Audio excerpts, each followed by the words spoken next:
Oh yeah.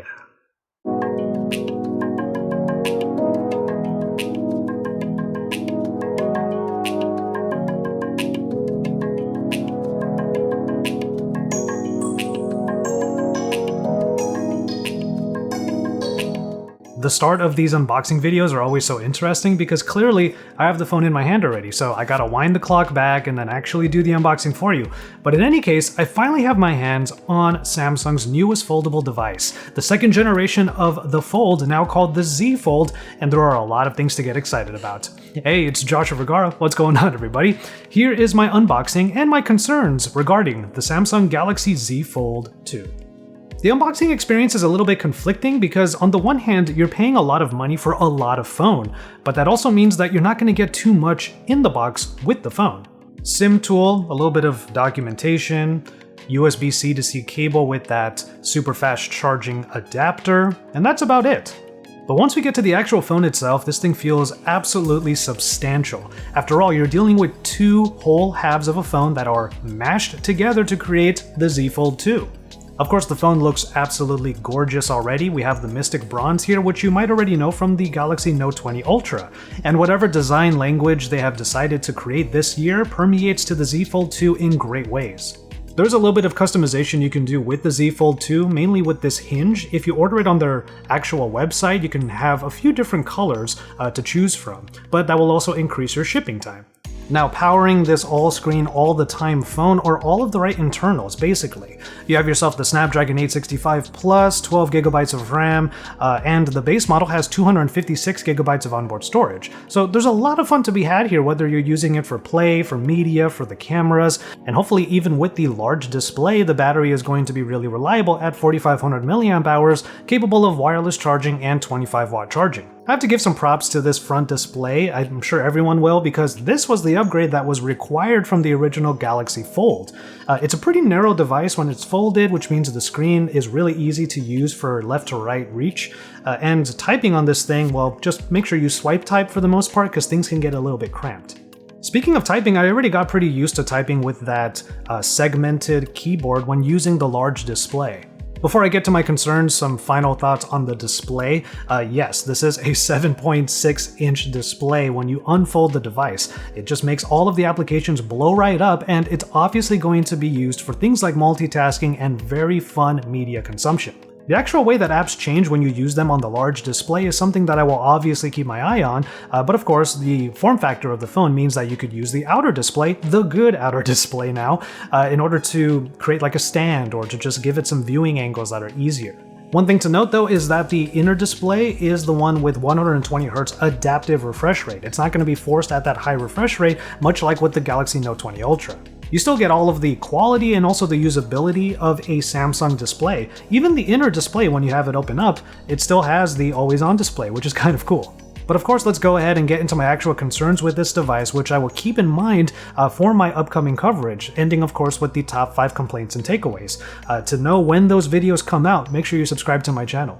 Of course, by top concerns, I'm talking about things that people might have in mind if they're thinking of purchasing this phone. And on the daily, there might be some things that you consider when comparing this to other phones in the market. Not just other foldables, of course, talking about smartphones in general. But that does bring me to my first concern, and it is about build quality. Now, to be fair, I did not use the Samsung Galaxy Fold, the first one. As a daily driver, I only got like a hands-on with it during one of the trade shows last year, so I don't really know what it's like to use a foldable device on the daily. But it brings me back to the unboxing experience where there was no case inside. Compare that to like say the Galaxy Z Flip, which did have a case included. I'm not saying that the screen on here is going to have any of those problems that the first generation did way early on. I'm more thinking about my daily usage and the fact that I do kind of toss my phones around a little bit because generally they are very sturdy, but with a Z Fold 2, you might want to baby it a little bit because the screen, that ultra thin glass, is something that you want to ensure doesn't get scratched up, and obviously you don't want to get any cracks on this phone, which is basically glass all around. And as much as you might tell yourself for a $2,000 phone, you're definitely going to be very careful with it, life just happens, man, and I'm just a little bit worried that at some point, if I were to buy this phone, I might end up maybe a year from now finding some scratches on it that I didn't realize were occurring. Couple that with the fact that this phone is almost inviting you to get real handsy with it. That screen doesn't support things like S Pens and other peripherals because they might actually scratch the UTG. And if you find yourself in certain situations, you're just gonna get fingerprints all over that larger 7-inch screen. Like going one-handed in the folded mode and then wanting to open it up, but you have to do it with that one hand. It's certainly possible, and it might be something you end up doing once in a while, on top of closing it by pressing down on the middle part of the large screen so you can close it up. This is one of the reasons why I'm glad that the design language of the Note 20 Ultra comes here, because you don't get a whole lot of fingerprints here on the back, but you're probably going to get a ton of fingerprints on every screen that this thing has. But of course, it's all about that folding, and this is where one of my other concerns comes in. I'll admit that every time I open up this device, especially if I have some media on the front screen and then I open it up and it just blows up to this huge display right here, it's always a great feeling, and it makes the fun stuff about this phone even more fun. But there are more functions here, including multitasking, which is kind of obvious for a larger screen. You can divvy it up to 3 applications, but aside from that, I'm still kind of struggling with what the other use cases are. You see, there are a lot of tasks that I already do on all of my other smartphones, ones that don't have large screens like this and don't fold. So unless I'm getting something actually very different by using the larger screen, I'm just using a larger screen. Probably certain applications will suddenly click in my head as things that I can take advantage of on the larger display. But until then, I'm basically looking at this as a really cool, very interesting, definitely luxurious, and ultimately fun device that may or may not excel in ways that you could say a tablet would because it has a larger display too. One thing I will say right off the bat as I give some first impressions here is that Samsung put a lot of thought into making sure the usability of the phone overall is really high.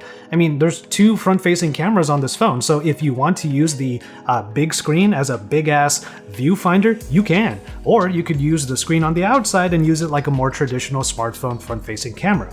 Or you can get even more unique and use the rear cameras, all 3 of those lenses at 12 megapixels each, and then use that front display as a viewfinder. You know I'm definitely going to be vlogging like this a lot over the next couple of weeks. But for all of the money you might put down for a device that is all display all the time, again, I'm worried that it is only just about the more fun display experience. Meanwhile, other parts of the phone, like the camera, might not get the same bumps up that other conventional smartphones have. Even in Samsung's own lineup, the Samsung Galaxy S20 Ultra and the Note 20 Ultra both have really high-end cameras on there with 108 megapixel sensors and whatnot, and basically none of those hardware enhancements come to the Z Fold 2.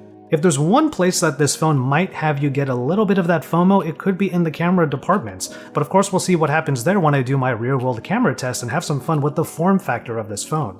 It is exciting to have a form factor like this because it gives you quite a bit of flexibility in terms of positioning the cameras and putting yourself in the frame, or just having a stand that is technically built into the device itself. But for anybody out there that really uses their phones for creative endeavors, this form factor might be a little bit more of a nuisance, and it's obviously in its early stages, so maybe accessories are not going to be quite as available or as compatible with it. Thankfully, I have some mounts and some clamps that will work really well with this form factor when the phone is folded up. But then if you want to take advantage of other features like having the viewfinder of the front screen available for the rear cameras, well, what kind of mounts would actually make that happen? But even if this is the Z Fold 2, we are still, again, in the early days of the foldable market. And you can argue that since this is a very unique form factor and it will be for quite some time, you are going to end up paying a lot to be a part of this really fun new wave of smartphones. So of course I'm looking for the value prospect in a phone that is $2,000. And if there's anything else about this device aside from the fact that it can open up and be way more fun and way bigger of a display experience, is that worth the $2,000 that you might end up paying for if you want this phone? So you know what, I pass the question off to you. What kinds of things do you want me to try with the Galaxy Z Fold 2?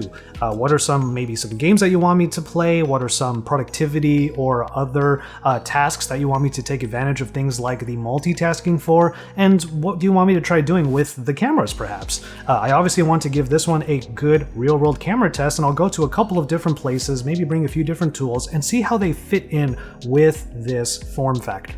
Even in just the first few hours of using this device, I already feel super cool having it. And quite literally, every fun thing I would do on a smartphone becomes more fun once I unfold this thing. But how much will something like this actually enhance my essentials? Things that I am used to doing every single day, and now Samsung are saying you could do it on a much bigger screen that is still pocketable.